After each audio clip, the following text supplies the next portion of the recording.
Le Seigneur soit avec vous. Évangile de Jésus-Christ selon saint Luc.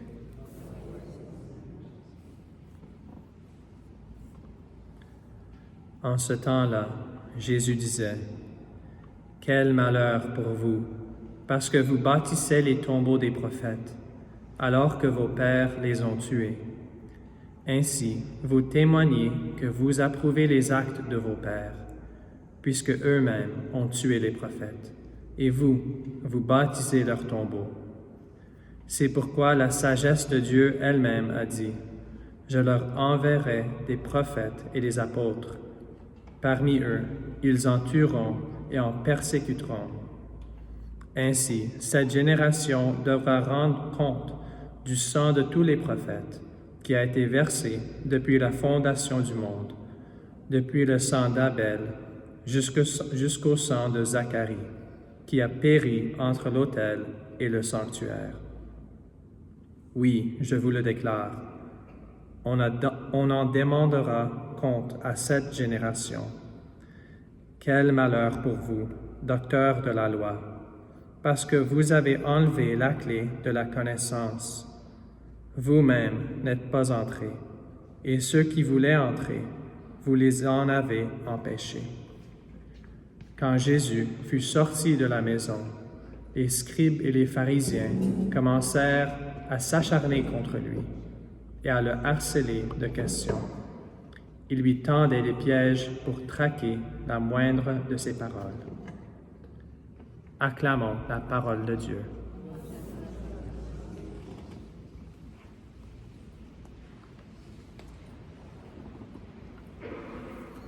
Mes frères et sœurs, aujourd'hui, c'est la fête de Sainte Marguerite d'Youville. Je sais, il y a beaucoup de saintes qui sont des religieuses canadiennes françaises. On peut s'en perdre des fois. Sainte Marguerite Bourgeois, Sainte Marguerite d'Youville, Élisabeth Bruyère n'est pas encore une sainte, mais il y a beaucoup de noms, on se perd. Marguerite d'Youville est la première sainte qui est née au Canada. Il y avait des saints et des saintes qui sont venus de la France, et Sainte Catherine est née aux États-Unis. Mais Sainte Marguerite d'Youville, on a sa statue juste ici, à votre droite, tout au fond. C'est elle qui a fondé les Sœurs de Charité de Montréal. Juste une petite histoire de sa vie, ça nous apprend beaucoup. Leur charité, c'était vraiment, comme on a entendu dans la prière d'ouverture et dans l'antienne d'ouverture, pour les pauvres, les démunis. Ils ont construit et bâti, je crois, la première hôpital à Montréal. Alors, il y avait tellement de succès après beaucoup de difficultés, mais cet hôpital était très belle et aidait beaucoup de gens. Vers la fin de sa vie, il y avait un feu qui a complètement détruit l'hôpital qu'elle avait bâti avec ses sœurs. Et en réponse, elle s'est agenouillée et a prié le Te Deum, un chant de louange à Dieu. Alors, quand nous, on ressent dans notre cœur un appel à faire quelque chose pour le Seigneur, prier pour la conversion de quelqu'un, ou déménager, avoir un nouveau emploi, un projet, on sent que le Seigneur veut cela, comme Sainte Marguerite d'Youville. Elle a senti cet appel de construire cet hôpital. Ensuite, s'il y a des difficultés, si quelque chose détruit le projet, on se sent souvent que le Seigneur est contre nous. Pourquoi, Seigneur, si tu veux cela, pourquoi tu as fait cela? Alors, je crois, la plupart d'entre nous, avant qu'on ait vraiment reconnu le Seigneur en prière, on était peut-être attachés au monde, les joies, les plaisirs de la vie. Mais quand on a connu le Seigneur, on a changé, OK, non, ça ne me donne pas de joie, ça ne me remplit pas mon cœur, mais la prière, les actes de charité, ça, c'est ce qui remplit mon cœur.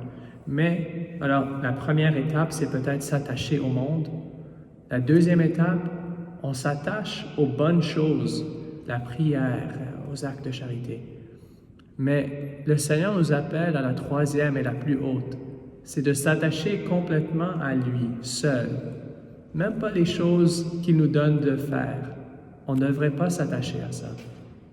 Alors c'est ça, c'est pas facile, mais avec la grâce du Seigneur, nous sommes tous appelés, comme le dit Job dans l'Ancien Testament. Le Seigneur a donné et le Seigneur a pris.